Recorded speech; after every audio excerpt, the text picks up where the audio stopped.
इतिहास की एक विश्वसनीय और उपयोगी क्लास के साथ welcome in my YouTube channel study with शरण IAS। ये क्लास उपयोगी तभी होगी जब आप वीडियो को पूरा देखेंगे और विश्वसनीयता की मेरी गारंटी है।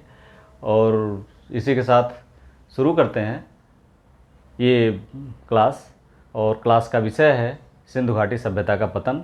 ये हमारी आगामी जो मुख्य परीक्षा है PCS UPSC की, संघ लोक सेवा आयोग की, IAS और राज्य लोक सेवा आयोग की, सबके लिए समान रूप से उपयोगी है। और प्रारंभिक परीक्षाओं के लिए भी या अन्य परीक्षाओं के लिए भी क्लास अत्यंत उपयोगी होगी। इसलिए पूरी क्लास को पूरा देखें, वीडियो स्किप ना करें। शुरू करते हैं। सिंधु घाटी सभ्यता का पतन। सिंधु घाटी सभ्यता का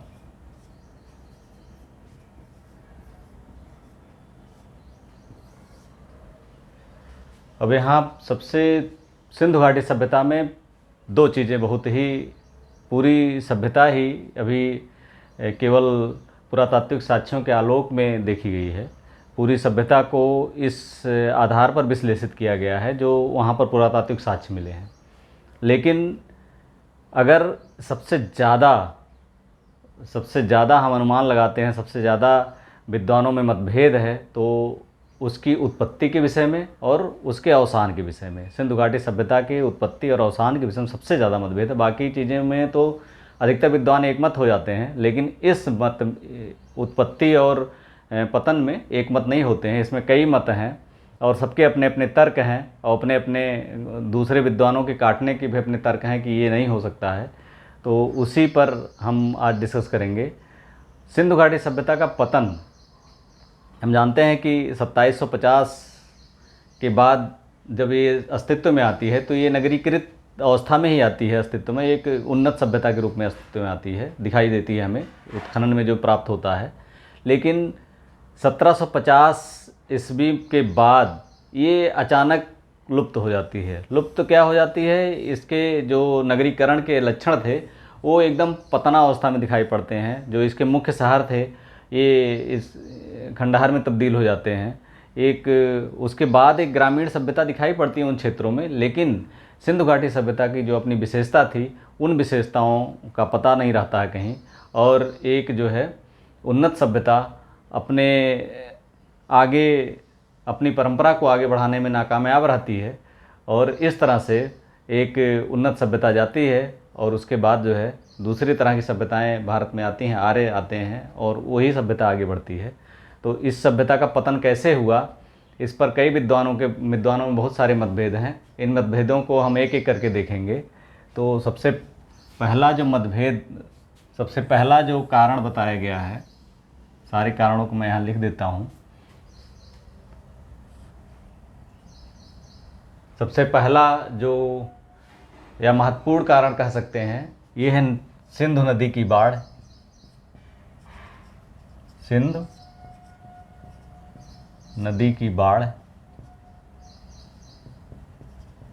चूँकि ये सभ्यताएं नदियों के किनारे ही स्थित थीं। सिंधु नदी के, या कह सकते हैं सिंधु नदी का सिंधु नदी तंत्र जो था, एक उत्तर भारत में दो नदी तंत्र काम करते हैं, दो उपवाह क्षेत्र काम करते हैं। एक तो जो पश्चिमोत्तर भाग है वो सिंधु नदी तंत्र के अंतर्गत आता है, जो पूर्वोत्तर या गंगा घाटी है ये गंगा नदी तंत्र के अंतर्गत आता है।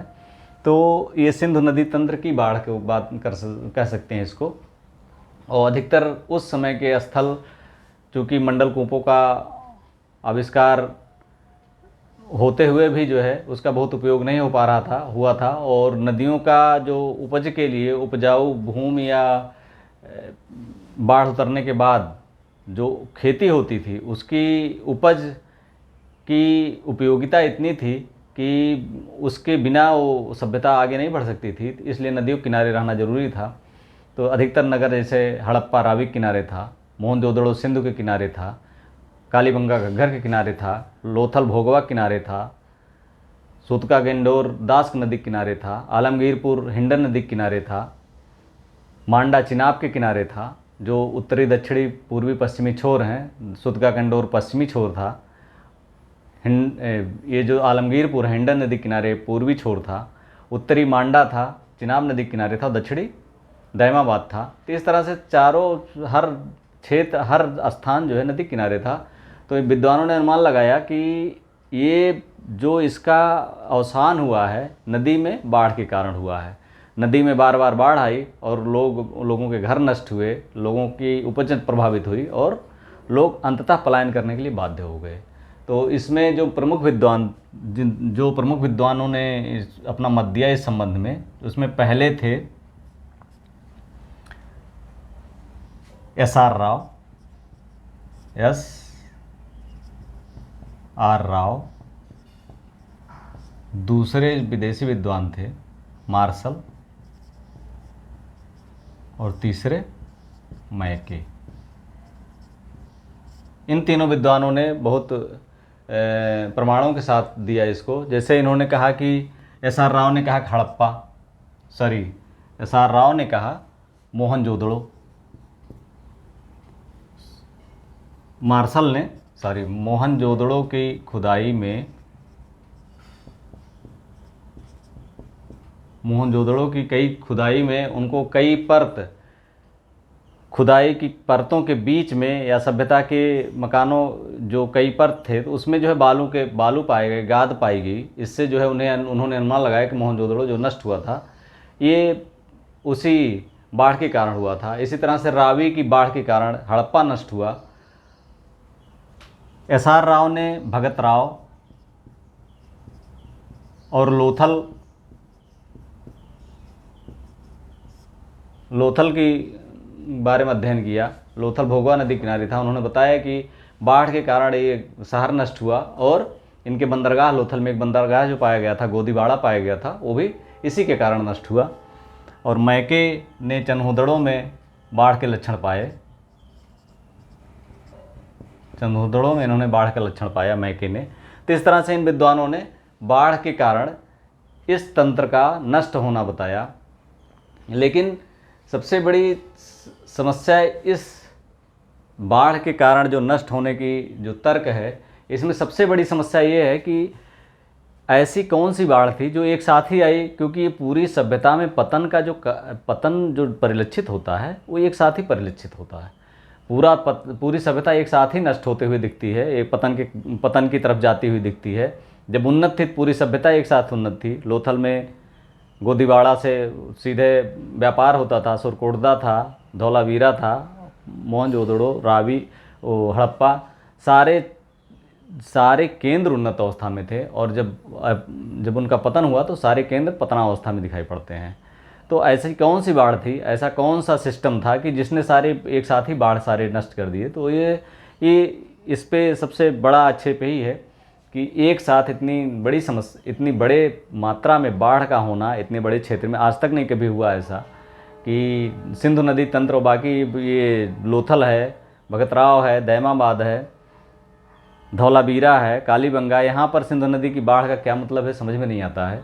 तो इस कारण से इस कारण को विद्वान अकाट्य नहीं मानते हैं। फिर भी एक कारण तो ये हो ही सकता है कि सिंधु बाढ़ ने प्रभावित किया हो इस सभ्यता को, इस सभ्यता की उपज को प्रभावित किया हो। इस सभ्यता के केंद्र बिंदु में जहाँ से सप्लाई होती थी अनाजों की, वहाँ पर बाढ़ के कारण अनाज उत्पन्न होना बंद हुआ हो। बहुत सारे कारण थे, तो ये कारण ये हो सकता है। लेकिन संपूर्ण रूप से विनाश का कारण, सभ्यता के विनाश का कारण ये पूरी तरह से व्याख्या करने में सक्षम नहीं है।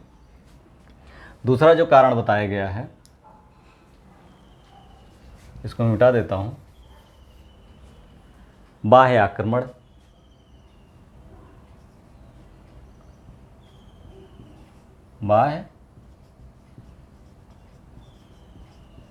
दूसरा जो कारण, महत्वपूर्ण कारण बताया गया है, वो क्या बताया गया है? बाह्य आक्रमण बताया गया है।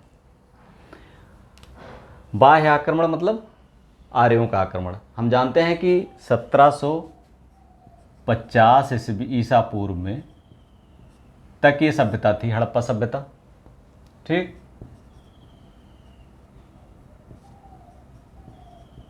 इसके बाद ये सभ्यता जो है पतनावस्था में दिखाई पड़ती है, या ग्रामीण बस्तियां दिखाई पड़ती है, लेकिन ये सभ्यता नहीं दिखाई पड़ती है, सभ्यता के लक्षण नहीं दिखाई पड़ते हैं। तो जिन विद्वानों ने माना है, जिनमें Stuart Piggott, Stuart Piggott, Mortimer wheeler,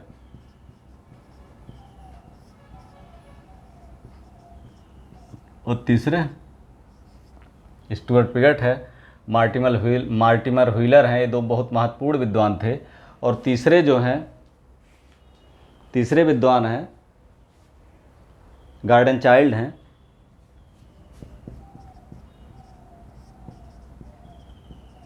ये तीन विद्वानों ने इस सभ्यता को आर्य सभ्यता, आर्यों द्वारा नष्ट हुआ माना, बाह्य आक्रमण को माना। इसका मूल कारण था कि इसमें जो मोहनजोदड़ो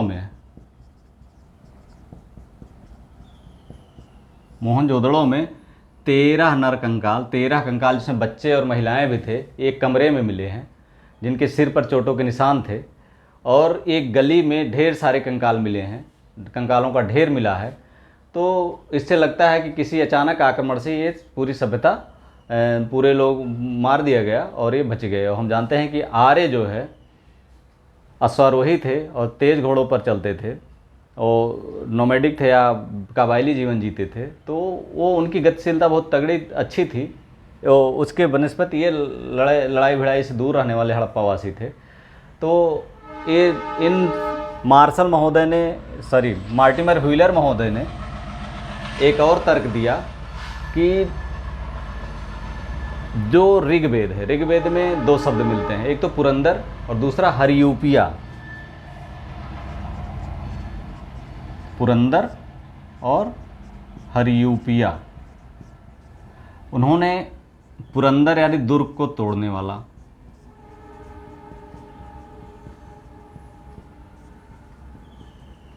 और हरियूपिया मतलब हड़प्पा, हड़प्पा से समीकृत किया गया है। अब हड़प्पा यानी हड़प्पा में दुर्ग थे। हम जानते हैं कि इसका पश्चिमी नगर, सारे अधिकतर नगरों के पश्चिमी नगर दुर्गीकृत होते थे, ठीक। और पुरंदर को दुर्ग को तोड़ने वाला कहा गया है। इस आधार पर मार्टिमर व्हीलर ने बताया कि ये सब इस सभ्यता में आर्यों के वजह से अटैक हुए और लोग या तो मार दिए गए या छोड़कर भाग गए। तो काफ़ी समय तक ये मान्य था, लेकिन इसमें कुछ कारण है जो इस पर आक्षेप उठाते हैं या इसको पूरी तरह से मान्यता नहीं देते हैं।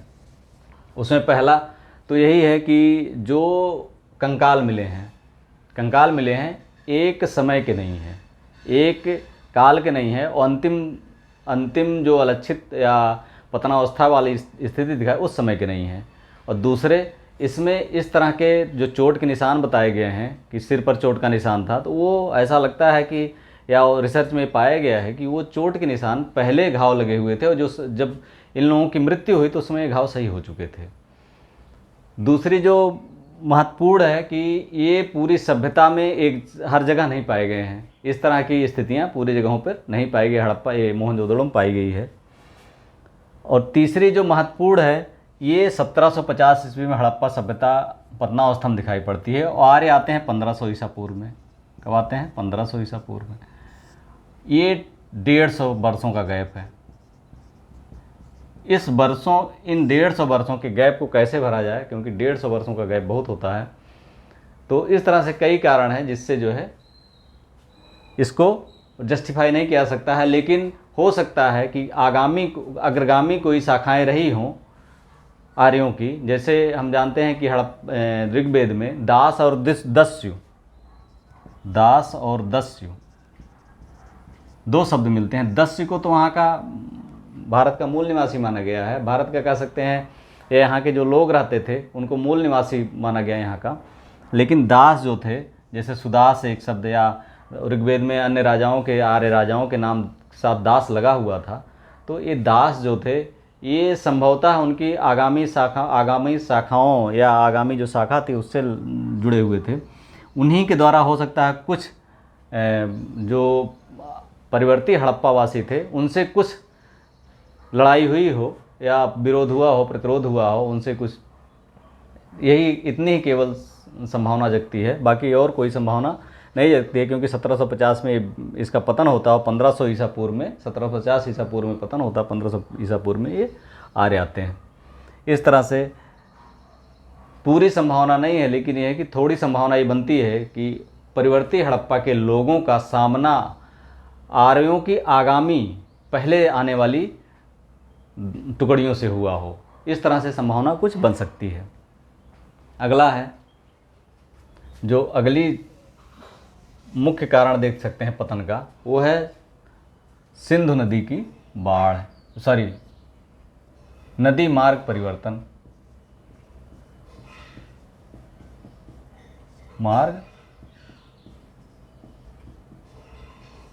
इसमें जो प्रमुख विद्वान जिन लोगों ने दिया है, लैम्ब्रिक महोदय, माधव स्वरूप वत्स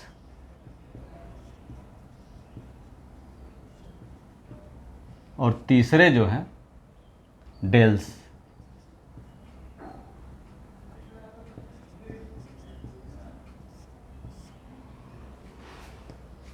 हम जानते हैं कि नदियाँ, हिमालयी नदियों में अगर हम बिहार की नदी के बारे में देखें तो गंडक इसके लिए फेमस है।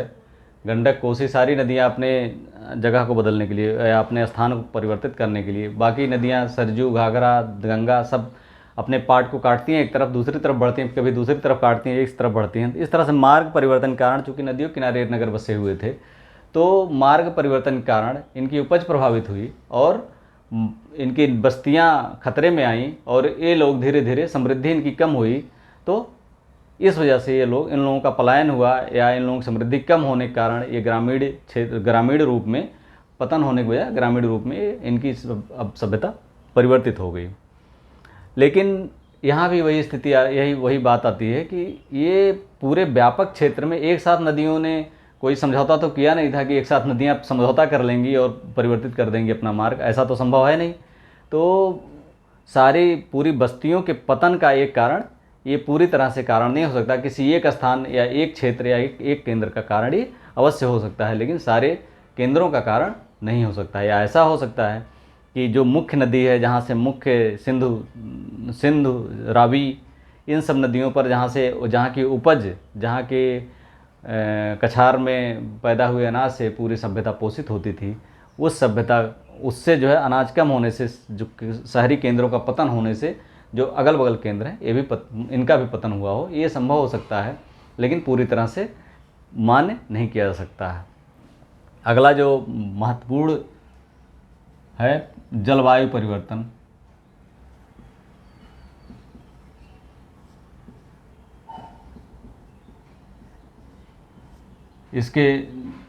इसमें जो विद्वान हैं, R.L. Stein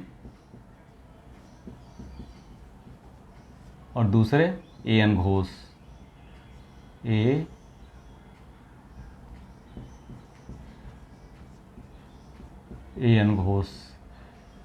R.L. स्टीन और A.N. घोष ने दिया था कि जलवायु परिवर्तन के कारण ऐसा संभव हुआ होगा, क्योंकि पूरे क्षेत्र में वर्षा कम होने की वजह से या अत्यधिक दोहन से, क्योंकि जनसंख्या जब बढ़ी होगी तो मांग बढ़ी होगी, मांग बढ़े होने से जंगल काटे गए होंगे, इस तरह से व्यवस्था बनी होगी कि घास, जंगल इस तरह से नष्ट हो, उस क्षेत्र में थोड़ा सा कम है भी, तो जो पहले बारिश होती थी वो बारिश की मात्रा कम हुई और जलवायु थोड़ी परिवर्तित हुई, गर्म हुई, और गर्म होने के बाद धीरे धीरे सभ्यता में जो समृद्धि थी उस क्षेत्र में बारिश, उपज और व्यापार के कारण वो कम हुई, और कम होने के बाद धीरे धीरे सभ्यता ग्रामीण सभ्यता में परिवर्तित हो गई, जो बाद के क्षेत्रों में, व्यापक क्षेत्रों में, उस क्षेत्र में हमें ग्रामीण क्षेत्रों में दिखाई देती है। अगला मान सकते हैं, जलवायु परिवर्तन के अलावा एक और कारण मान सकते हैं, बीमारी।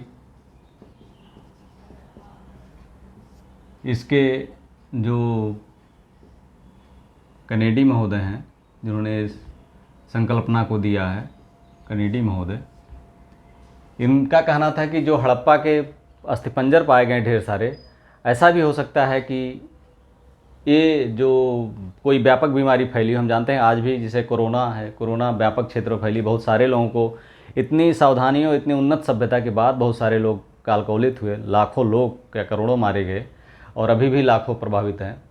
इसके अलावा स्पेनिश फ्लू 100 साल पहले आया था, प्लेग था, चेचक था, इससे हज़ारों हज़ार लोग, कॉलरा था, इससे हज़ारों हज़ार लोग गांव के गांव साफ़ हो जाते थे। तो ये अभी स्वतंत्रता के बाद तक की स्थितियाँ इस तरह की बनी हुई थी, अभी तक जब टीका नहीं बना हुआ था। तो ये इनका कहना था कि इस तरह की किसी व्यवस्था ने या किसी बीमारी ने पूरी सभ्यता को एक साथ ही बहुत क्षति पहुंचाई, काफ़ी लोग मर गए और इससे इनकी अर्थव्यवस्था तहस नहस हो गई, व्यापार तहस नहस हो गया। और व्यापार तहस नहस होने के बाद इनकी स्थिति ऐसी नहीं रह गई कि एक नगरीय सभ्यता को पोषित कर सकें, और ये ग्रामीण सभ्यता में किसी तरह से जीविकोपार्जन करते हुए नज़र आते हैं बाद के समय में। इनका भी एक हो सकता है कि ये ऐसी स्थिति रही हो, लेकिन बीमारी के बहुत ज़्यादा साक्ष्य अभी प्राप्त नहीं हुए हैं, इस पर और रिसर्च की ज़रूरत है। और अगला एक और है अर्थव्यवस्था, यहाँ लिख देते हैं अर्थव्यवस्था की दुर्दशा। अर्थव्यवस्था की दुर्दशा, हम जानते हैं कि सिंधु घाटी सभ्यता जो व्यापार शेष था उससे उसका पोषण तो होता था, लेकिन जो मुख्य वहाँ का कार्य था वो आंतरिक और बाह्य व्यापार था। उसका अफ़गानिस्तान, मेसोपोटामिया, मिस्र आदि जगहों से लगातार विदेश व्यापार चलता रहता था। इससे यहाँ की समृद्धि बनी हुई थी और यहाँ के लोग वहाँ जाते थे, वहाँ के लोग यहाँ जाते थे। इससे कई मोहरें, हड़प्पा की मोहरें मेसोपोटामिया और मिस्र में पाई गई हैं, वहाँ की मोहरें यहाँ पाई गई हैं। तो इस तरह से विदेशी व्यापार, यहाँ का व्यापारी, ये कह सकते हैं कि ये व्यापारियों की सभ्यता थी जो इतनी उन्नत थी। तो इस सभ्यता का जो मेसोपोटामिया बाह्य व्यापार था, बाह्य व्यापार में अचानक कमी आई, वैदेशिक या वहाँ मिस्र या मेसोपोटामिया की वहाँ की तत्कालीन स्थितियों के कारण लोग यहाँ से व्यापार करने में असमर्थ हुए, और ये सभ्यता जो व्यापार से पोषित थी धीरे धीरे एक नगरीय सभ्यता से ग्रामीण सभ्यता की तरफ परिवर्तित हो गई। इस तरह से तमाम सारे तर्क हैं जो इसके पतन का कारण देते हैं। अभी हम जानते हैं कि भुज में जो भूकंप आया था, काफ़ी दिन हो गया हालांकि, उसमें काफ़ी तहस नहस हुआ था। तो इसके बारे में भी विचार किया जा सकता है। पश्चिमोत्तर में भूकंप के झटके अक्सर आते रहते हैं, कोई ऐसा आया हो जिससे भूकंप के कारण कुछ क्षतियाँ हुई हों। तो इसे तमाम सारे कारण हैं। इन सब कारणों को अगर मिलाकर देखा जाए तो कई बार ऐसा होता है कि कोई जगह है, कोई ऐसी जगह है जहाँ पर लगातार 2-3 साल से बारिश हो रही है, बारिश नहीं हो रही है, सूखा पड़ा हुआ है, और अचानक गांव में या ही आग लग जाए। तो एक तो कोढ़, ऊपर से खाज, तो दोनों चीज़ें इकट्ठी हो जाती है। यानी आग लगी हुई 2 साल से उनकी दुर्दशा वैसे ही थी, खाने पीने के मोहताज थे, जो घर था वो भी जल गया। तो ऐसे में उनके लिए वहाँ से पलायन करने के अलावा कोई रास्ता नहीं बचता है। तो इसी तरह से कोई स्थितियाँ हो सकता है यहाँ भी बनी हो कि प्राकृतिक और मानवीय दोनों कारणों से यहाँ पर स्थितियाँ एक साथ संजोग बना हो कि एक साथ ही हुई हों, और ये सभ्यता अंततः अपने क्षेत्र को छोड़ने में बाध्य हुई हो। और इस तरह से एक उन्नत सभ्यता जो भारत के पहली नगरीकरण के रूप में है, जो भारत की पहली सभ्यता है, विश्व की प्रारंभिक सभ्यताओं में एक है, एक अत्यंत उन्नत सभ्यता जिससे कई सारी चीज़ें आज भी हमारे जीवन में स्थान रखती हैं, उस सभ्यता से आई हुई चीज़ें। तो ऐसी सभ्यता अपने पतन को प्राप्त हुई। वीडियो आपको कैसा लगा? अगर अच्छा लगा हो तो like, subscribe and share. Thank you.